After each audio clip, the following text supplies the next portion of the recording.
This year, Axiom is going to do their videos a little bit differently. The 2019 Let's Talk video series is going to be problem solution focused, aiming to provide our customers with quick and easy takeaways. This week, let's talk about rack repair.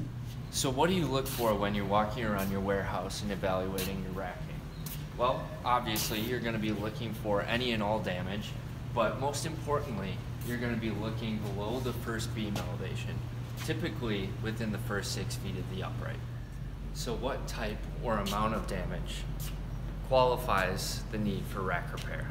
Well, we know it's inevitable that your fork truck operator at some point is accidentally going to bump into your rack, but the most important thing is to pay attention to the amount of deflection that's incurred. So if we take a look at this upright, it's important to remember a 1/2 inch.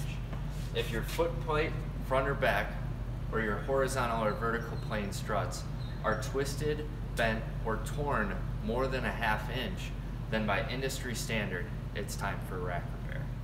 Why repair instead of replace? Using a certified crew to come into your warehouse and repair your racking is more economical, more permanent, and less disruptive to your operations. The key takeaways for rack repair are first and foremost, get an inspection. This can be performed by one of our outside sales reps that's OSHA certified. They can come to your warehouse and evaluate your rack for you. This can also be done by one of our vendors that specializes in rack repair, such as MacRack. Next, you're going to want to take a look at preventative maintenance for the future. So purchasing things like end of aisle guardrail and rack guard would be very smart. And third, you're going to want to think of your layout of your racking. Are the aisles too wide? Are you making it too difficult for your fork truck operators?